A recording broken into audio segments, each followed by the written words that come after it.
episode is going to be jam-packed with fun. I guarantee it. If not, I'll give you your money back.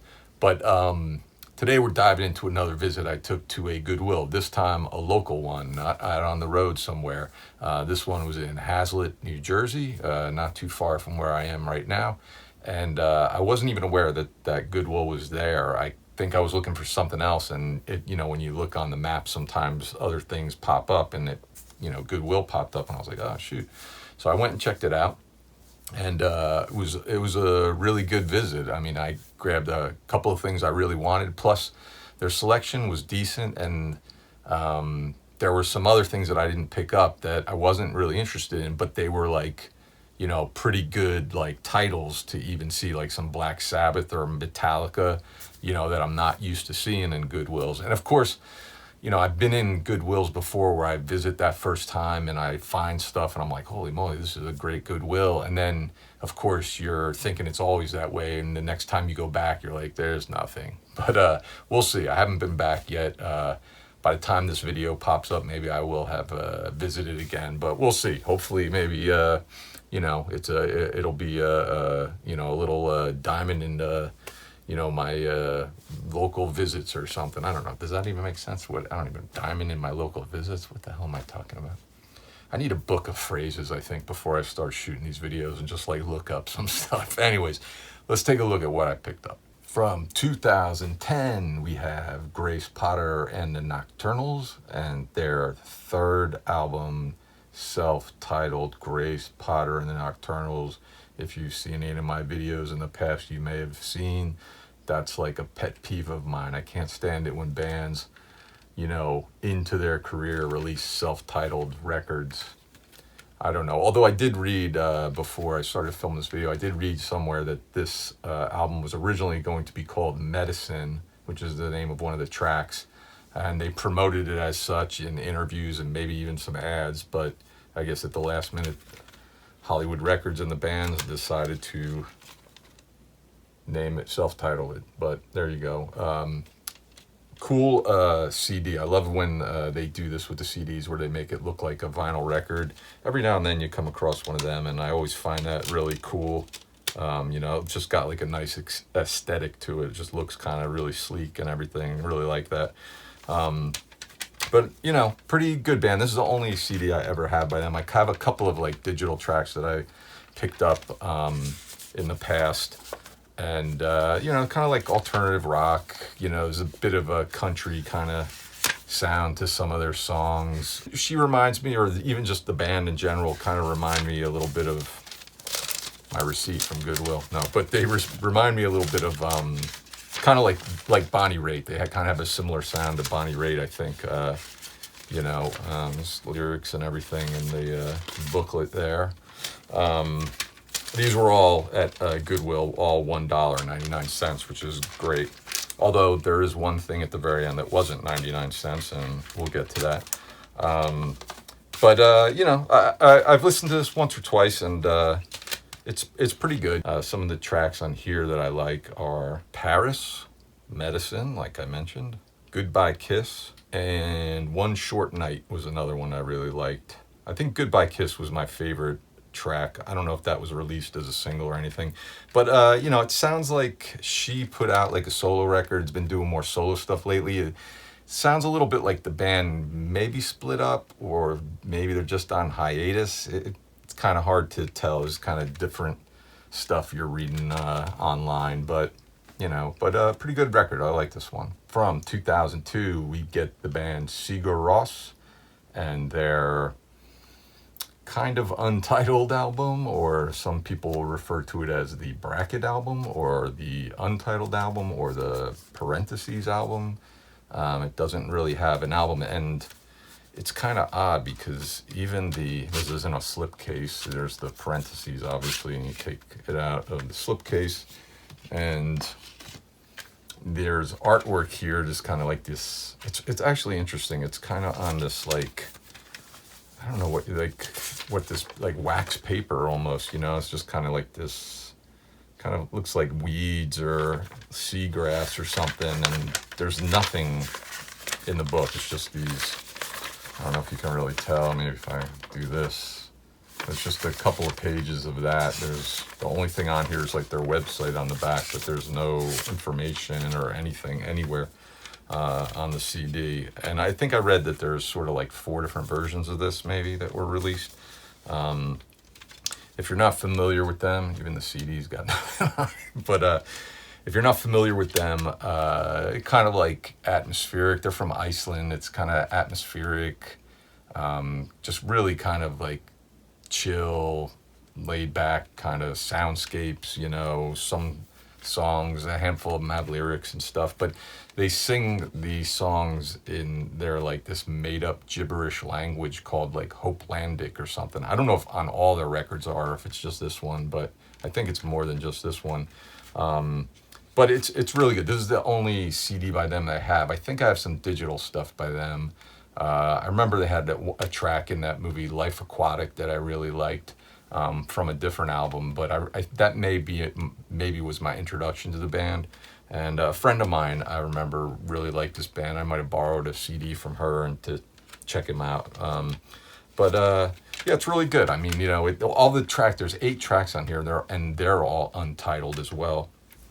But you know, I'm looking at the back like I'm expecting to see a track listing there, and there's nothing. But it's really good. I really like this. It's nice music to kind of put on and just have on in the background and stuff. You know, it's just really mellow and chill. But yeah, really cool. I like this one. 2002, we get Beck and Sea Change. I like Beck. I mean, I think like a lot of people, I was introduced to him obviously by Loser, but I didn't like buy into it with that record like a lot of people did. I know he kind of been around a little bit before that and sort of releasing kind of independent stuff, I think. But you know, Loser was, you know, I mean, I think we all thought at the time this is like a one-hit wonder. This guy's gonna probably disappear. We'll never hear from him again. And then I don't know, a couple of years later he comes out with Odelay, and that just kind of solidified his place, and he just kind of has had this just amazing career, put out a lot of really good records. I have quite a few of them. Didn't have this one. Again, was surprised to see it there. I don't really recall ever seeing kind of Beck at a Goodwill. I guess this is kind of like a breakup record for him. I guess maybe after his last album or tour, he split up with his longtime girlfriend, or maybe before he started recording this. So the album kind of has a kind of a little bit of a different approach for him. There's not like the sampling and experimental music that you kind of are used to from his records, and it's a little more simple and straightforward with the lyrics, and the music's a little more like ballady and stuff. But yeah, I really like it, you know. I probably have like from Mellow Gold, you know, the next like 6 or so of his records, and I find things that I really like on all of them. On this one, tracks that I like are Lonesome Tears, End of the Day, The Golden Age, and my favorite track on here is Lost Cause, which I believe was released as kind of like a promotional single to, you know, push the album. And, you know, just the song titles alone, you know, just suggest this is just like somebody in kind of like bummed out in a dark place. Guess I'm doing fine. Lonesome Tears, you know what I mean? Already dead. I mean, you know, but it's a good record, you know, nonetheless. I really like this this album. It's another good one by Beck. 1981, we get Rush at Moving Pictures. I have one other Rush album in my collection that I just recently picked up, which was the album before this, called Permanent Waves. And it's funny because I remember when I picked up Permanent Waves, it was kind of like, I own that CD now by Rush, and I could only think of like one other Rush album that I was interested in. It would be this one to own, at least. You know, and there's a couple other songs by them that I like, but I was never a really big, huge fan. But it was like, if I was going to own any Rush records, it would be Permanent Waves and Moving Pictures. And so I'm in that Goodwill, and then lo and behold, here it is. I couldn't believe it. It was shocked the hell out of me that they had this there. You know, if you're not familiar with Rush, they're rock, like classic rock, like prog rock. They were really, really popular, like when I was in high school. I just remember this was like a band that a lot of dudes loved. These are like remastered issued albums, but they don't really have anything. There's, the booklet's fine, but it would have been cool if they like had a little bit, like some liner notes in here, like kind of explain these are just lyrics, just kind of diving into the history of the record or whatever. But what are you gonna do? But I haven't delved too deep into this one. Obviously, the tracks on here, everybody knows, if you're familiar with this band, is Tom Sawyer and Limelight.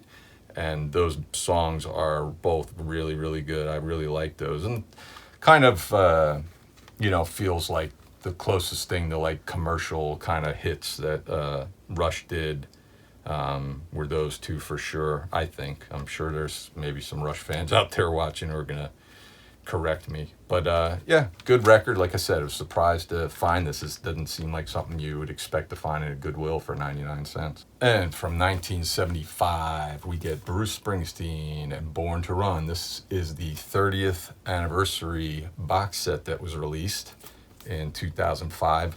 It was funny because I'm there at the Goodwill and I'm looking through the CDs, like the whole just stack of them, and this was like sitting up like on a shelf above it, and I think I just kept like pushing it out of the way, trying to look at the other CDs and stuff, and then like right before I left, it just caught my eye and I realized what it was. I was like, oh wow, and it's brand new, unopened, still in the shrink wrap and everything, and he still has the hype sticker on it. Now, I have this CD already, and when I saw it there, I first thought my one friend, Dave Wiegert, who's a big Springsteen fan, I checked with him to see if he had it, because I was like, I'll buy it and give it to him if he doesn't have it. And it was only like $4, believe it or not. And so he had it, and so now I'm sitting here with this thinking, I thought maybe I'd sell it on eBay, because I wasn't sure if I really needed this. I have the CD. I'm not a huge Springsteen fan. I like him, but I was like, maybe I'll just sell it on eBay. If it was $4, maybe I'll make a couple of bucks. But I went on eBay, and it looks like there's a handful of these for sale on eBay. Same thing, like still sealed and everything. So I'm just kind of holding on to it for right now. I haven't decided. Maybe I'll open it and keep it, or maybe I'll hold on to it and maybe a year or two from now try to sell it again. I don't know, whatever. But I just couldn't believe, that this was in there, unopened. I was surprised to see this, and for nothing. I mean, I don't know how much this cost when it was released in 2005. I'm guessing it had to be like $30 or something like that. So what you get in here is the remastered Born to Run. There's a 48-page book, and then there's 2 DVDs in here. One is a concert DVD of Bruce Springsteen and E Street Band in Hammersmith Odeon, that's in London, a concert from 1975. It's like a 2-hour concert that I think was never released before this. And then the second DVD is a documentary called Wings for Wheels, which is all about the making of the album, with interviews and archival footage and just the whole process of creating this band. And I mean, this is the album that turns Bruce Springsteen into like the rock star, you know what I mean? Like, I think when this came out, he was on the covers, famously on the covers of Newsweek and Time, like the same week. And this just kind of put him into the stratosphere. This record, Born to Run, it's a classic, undeniably. It's, maybe some of this stuff has been kind of played out and you're kind of sick of hearing it, but you can't deny how excellent this album is. Thunder Road, 10th Ave, Freeze Out, Born to Run, Backstreet, She's the One, Jungle Land, just a really awesome record. And like I said, if I didn't have this CD already, this would have been like the find of the year for sure. But, we'll see. I don't know what I'm going to do with this. But that's it. That's my haul from Goodwill in Hazlet, New Jersey. And I'll return in a few weeks and see if I strike gold again. Who knows? Maybe.